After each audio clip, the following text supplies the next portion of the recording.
Superstar alert. C.J. Stroud lights up the Browns. How dangerous is Texas's best team? And finally, another shot at the Cowboys. And finally, oh, I told you. Oh, you have been on it. I told you. You wouldn't let anybody kick you off the Chiefs bandwagon. Yeah, exactly. Don't let him do this. Not moving like this. I'm just saying. Trying to get me off. I'm on the Chiefs like icicles on a mustache. Are the Chiefs the scariest team in the playoffs alongside Chris Broussard? I'm Kevin Wildes. Nick, were you happy about our Chiefs? Listen, it's the January football. It's playoff football. Let's go. It's Patrick Mahomes That's what I'm here, saying. guys. That's what I'm saying. But you know what I was most happy for this weekend? Bro? Our partner, Chris Broussard, who is on a heater, the likes of which we haven't seen in sports media. Well, I mean, look at him. He's Literally, blushing. before the show, he said, let me cook. he did say that. We start with a debacle in Dallas. Nick's Super Bowl pick, crushed tomatoes. The first #2 seed to lose since the elimination of the second bye. Green Bay puts up 48 points. Dak throws 2 interceptions. Here he is after the game. Yeah, we got beat. There's no other which way around it, no way to sugarcoat it. Obviously, I didn't play well, and shock. I'm not a guy that lives in the past, and so where my feet are, and at this moment, yeah, I mean, I sucked tonight. No, that was it. Okay. Professor Broussard, what grade are you giving the Cowboys? Well, the grade is obvious. F! Where's the F? Okay, But you know what? As I thought about this, and we tried to get the biggest F we could get. Okay. Is this bigger than the last? My goodness. This is bigger. It is. Yeah, It is. As I thought about this, My notes are I under here, sat there and I said, you know what? This isn't good enough, or in this case, bad enough. Bad enough. Yeah. This does not fully encapsulate how horrific that was yesterday, Nick Wright. Yeah. All right, so I had to create my own grade. Wow. I had to create something worse Wait, than an F. What's that? An F minus. Okay, that's all right, this is an F minus by the Cowboys. We got it. Yeah. All right. Wild, you help him out here. Because I got you. Go ahead. You worry an about F, your take. an F is Rehearse this. Yeah. Go ahead. You got it. not Keep cooking. bad enough. Keep cooking. This is how we're doing it? Yeah. An F minus is not just getting beaten by a lesser team.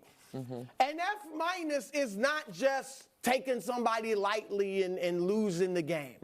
An F minus is reserved for a whole nother class of failure. Yeah. And that is when you choke. All right?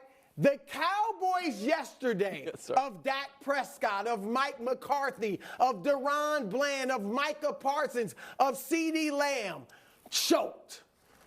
This wasn't just a loss. The moment was too big. That's correct. The pressure was too much. How else do you explain a defensive backfield that spent most of the season in the top 5, top 6-ish, letting guys run wide open like this? I mean, this is inexplicable. Look at that. There is not a Cowboy in the screen. Brew, it's the most open any player has been in any game all year, literally. By next-gen stats, 17.2 yards between him and the closest defender. And Dobbs as well. Yeah. It happened time and time again. The only explanation, how else do you explain a team that had won 16 straight games at home? Yeah. And they outscored their opponents by 172 points this season in Texas. Yeah. And yet you are down 48-16 with a few minutes left to a team that was 9-8 and the youngest in nearly 50 years to make the playoffs? Yeah, I'm great. How else do you explain a quarterback who had an MVP caliber season, who threw only 9 interceptions in 17 games, throwing 2 picks, one of them a pick 6 in the first half? How else do you explain a defensive front that led the league in pressures the entire season, only getting 4 pressures and no sacks against a 25-year-old quarterback making his first playoff start. Yeah, good job. That's it. That's what I thought. And I could go on for the rest of the show, but I won't. Okay. We can't do that. All right, but yesterday what we saw was the greatest example of one of my greatest rants.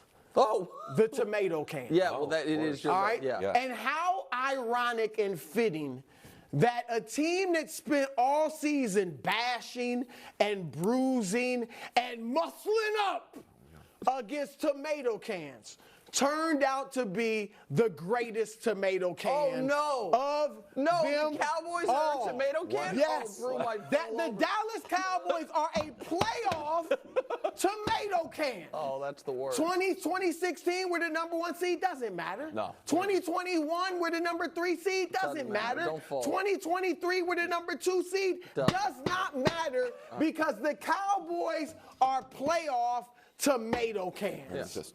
Period. So, excellent job. I mean, well done. Several of your tour de greatest force. hits in there. Yeah, I mean, it really was. Wilds? Yes. If I may, just quickly for me. Oh, really quick. Do you want to address that was Nick's Super Bowl pick? I got it. I'll We take didn't care even of that. I touch on promise. that. That's exactly what I was about to do. Yeah, No, if I may. I don't care if the Eagles get beat by 100. Okay, well, I'm not hear a thing. If I may, classic category 3 by me. Oh, man. Irrevocably, unequivocally wrong. And what makes it worse is it is Brew's maybe his first ever classic 1. Classic. Instantly correct. Everything Brew said all year. Let me give you your props. Everything Brew said all year was correct. Getting fat and happy on tomato cans. Check. Dak, even if he put up, Brew said before the season, even if Dak Prescott were to win league MVP, he would not necessarily believe he's an elite quarterback. Yeah. And I thought that was an insane statement. And then we saw a circumstance where Dak had, at the very least, an MVP caliber season, one that as recently as Friday of last week I was arguing should have him in a coin flip for MVP with Lamar, maybe a weighted coin in Lamar's favor, but then proven exactly right by how he did in the playoffs. All the McCarthy stuff, too much talk, all of it was right. So now, if I may just quickly go through the football stuff that happened.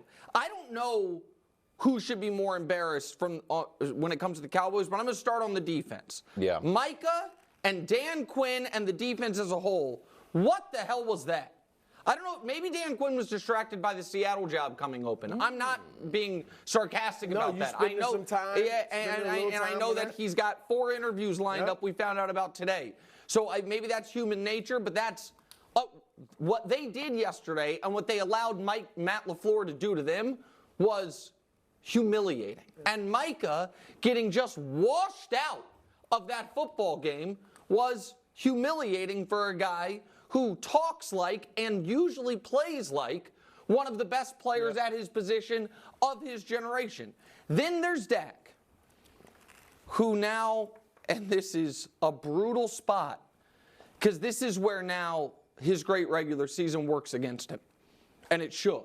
Because Dak is now a known regular season only quarterback.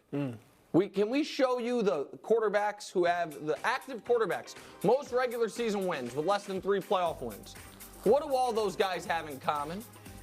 You don't trust them come the postseason.